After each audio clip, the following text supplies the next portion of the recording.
बिस्मिल्लाहिर्रहमानिर्रहीम, अस्सलाम वालेकुम वरहमतुल्लाह। उम्मीद करता हूँ आप खैरियत से होंगे। हॉकाई के एक और प्रोग्राम के साथ आपका मेज़बान मोहम्मद साद असलम हाजिर खिदमत है। मेरे साथ मौजूद हैं अदनान मिर्ज़ा साहब। अदनान भाई अस्सलाम वालेकुम। वालेकुम अस्सलाम। कैसे हैं आप? अल्हम्दुलिल्लाह बिल्कुल ठीक। नाज़रीन, आपने नेटो का नाम सुना होगा। आज हम नेटो के ऊपर थोड़ी सी बात करेंगे, लेकिन एशिया के अंदर ख़ास तौर से जापान एक कोशिश कर रहा है। वो क्या कोशिश है? साउथ कोरिया भी उस कोशिश के अंदर शामिल है, और साथ ही साथ इनका सबसे बड़ा जो किरदार है इस फ़ौज को बनाने में भी, नेटो को बनाने में भी उसी मुल्क का किरदार था। और ये वाली जो फ़ौज है ये बनाने की भी जो ज़िम्मेदारी है, या फिर जो जिसको कहते हैं ना कि सहरा है, वो भी उसी मुल्क के सर जो है वो जाएगा। तो गुफ्तगू का आगाज़ करते हैं। अदनान भी, ये क्या सीन है और कौन सी एक बड़ी मीटिंग होने वाली है जिसके ऊपर अभी आप मुझे ऑफ कैमरा थोड़ा सा बता रहे थे हमारे नाजरीन के लिए? जी, तो यूएस ने साउथ कोरिया और जापान के लीडर्स को यूएस प्रेसिडेंट और जो बाइडेन, उन्होंने कैंप डेविड में इन दोनों को बुलाया है वीकेंड पे। और मेनली इस मीटिंग का मकसद ये होगा कि इस मीटिंग के बाद कोई ऐसा एग्रीमेंट निकले कि ये जो फार ईस्ट एशिया है, यहाँ पर जो है मिनी नेटो के तरह से एक स्ट्रेटेजिक अलायंस बने। और उसमें यही तीनों कंट्रीज़ हैं, और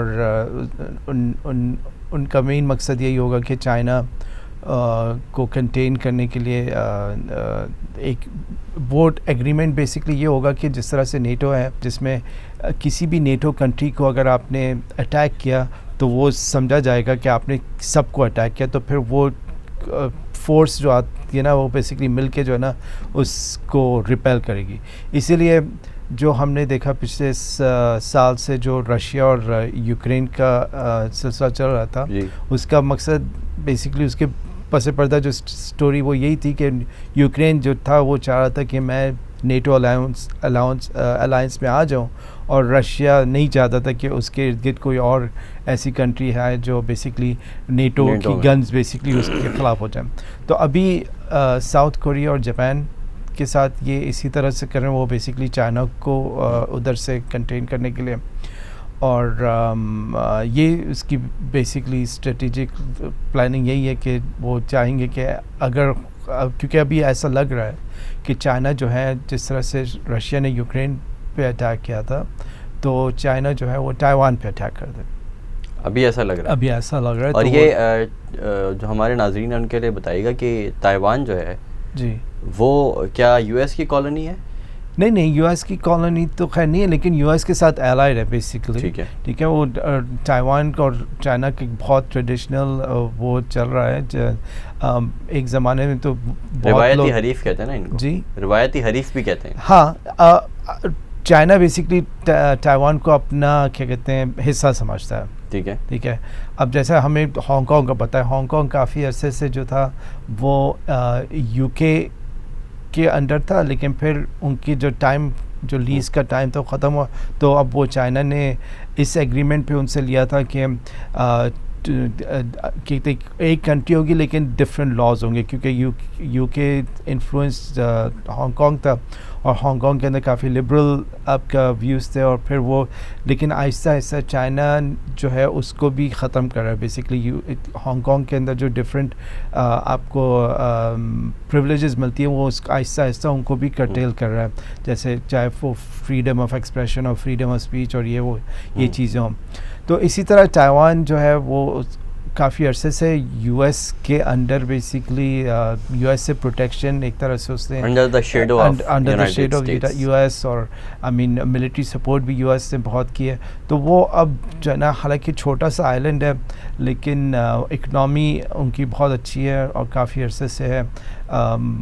अक्सर लोग तो हमेशा से उसको चाइना का हिस्सा ही समझते हैं, लेकिन अब जिस तरह से चीज़ें जा रही हैं ग्लोबली, जो है यूएस का और वेस्टर्न पावर्स की जो वीकनेस है वो नुमायाँ हो रही है। तो इसी तरह जिस तरह से रशिया ने एडवांटेज थोड़ा सा लिया वाटर टेस्ट करने के लिए कि भाई ये क्या करते हैं, तो वो इसी तरह से यहाँ पे, तो इस चीज़ को मद्देनज़र रखते हुए जापान और साउथ कोरिया के साथ यूएस ये प्लान कर रहा है। ठीक है। अब ये नहीं पता कि एग्जैक्टली इसी तरह की कोई चीज़ सामने आएगी, लेकिन आप ये देखें जब से, और मैं बार बार वर्ल्ड वॉर 2 के पास लेके जाता हूँ, क्योंकि जो नया ये जो पावर डायनामिक्स है ये ग्लोबल, आई मीन ये वर्ल्ड वॉर 2 के बाद से ही ये सिनेरियो हुआ।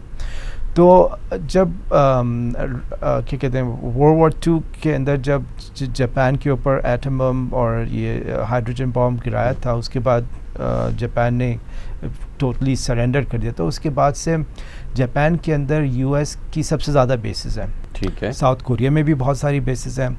उसी जंग जो वर्ल्ड वॉर 2 ख़त्म हुई थी उसके बाद जो था वो जो कोरिया था वो उसको 2 डिवाइड हो गया था, एक साउथ कोरिया, नॉर्थ कोरिया। तो नॉर्थ कोरिया को सोवियत यूनियन, यूएसएसआर जो रशिया है और क्या कहते हैं आपका चाइना, इन लोगों को इनको सपोर्ट किया था, और साउथ कोरिया को यूएस ने सपोर्ट किया था। तो जंग हुई आपस में। तो जब जंग हुई उसके बाद से जब वो कोरियन वॉर ख़त्म हुई उसके बाद से जो है ना यूएस ने अपने बहुत सारे ट्रूप्स जो हैं वो साउथ कोरिया में रखे हुए हैं।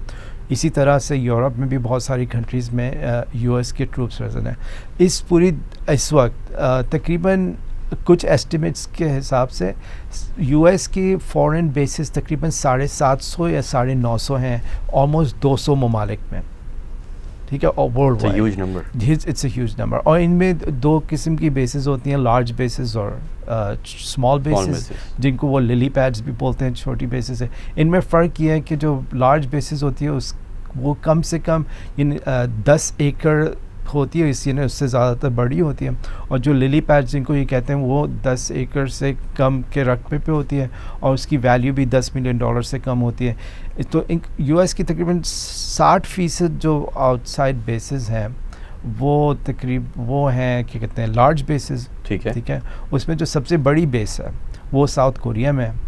ठीक है, वो तकरीबन 3,500 एकड़ पे है, इतनी बड़ी यूएस बेस है वो।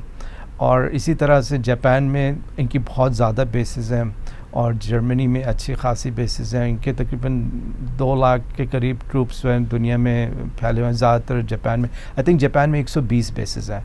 ये जो मैं आपको 750 और 950 का सबसे ज़्यादा नंबर तो वहीं पर है, कहाँ? जापान में हाँ। और उसके बाद क्या कहते हैं जर्मनी का नंबर आता है। ठीक है। फिर कोरिया और बाकी इटली है और बाकी कंट्रीज़ यूके हैं।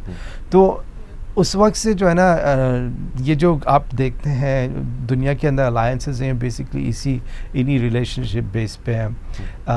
यूएस को हमेशा से तो रशिया से थ्रेट था, अब चाइना से भी हो गया। तो उन्हीं ख़तरात को कंटेन करने के लिए बहुत सारी चीज़ें होती हैं।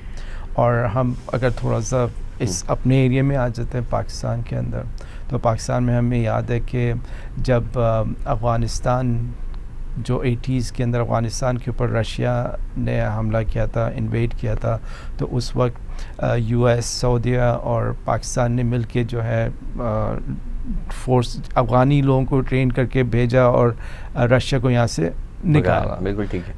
तो वो हमारे एरिया की बात है। लेकिन उसी टाइम पे अगर आपको याद हो कि ईरान और इराक़ की भी जंग चल रही थी। ठीक है, ये वही टाइम फ्रेम है, और वो मैं इसलिए बेसिकली फोर फ्रंट पे लेके आ रहा हूँ यहाँ पे कि आपने ये देखना है कि यूएस ने यहाँ पर पाकिस्तान और सऊदीया के साथ मिलके अफ़गानिस्तान के अंदर रशिया से डायरेक्ट कन्फ्रंटेशन ली, एक तरह से अपनी इन्हें प्रॉक्सीज़ के थ्रू, और ईरान के अंदर इराक़ के थ्रू लड़ाई करवाई, क्योंकि उस वक्त ईरान के अंदर जो था रेवोल्यूशन आ गया था। रेवोल्यूशन आ गया था, वो इस्लामिक जिसको ये लोग रेवोल्यूशन कहते हैं, खुमैनी आ गया था।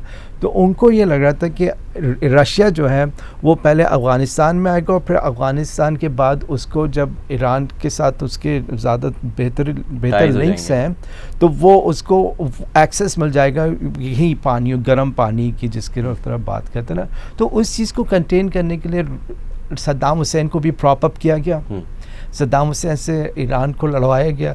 बैकअप में सब सपोर्ट कर रहे थे उस वक्त, सऊदीया, कुवैत वगैरह सब सपोर्ट कर रहे थे सद्दाम हुसैन को, और बेसिकली कंटेन करना था रशिया को। लेकिन लड़ कौन रहे थे? डिफरेंट लोग, लेकिन गेम प्लेयर हर जगह आपको यूएस ही नज़र आ रहा है।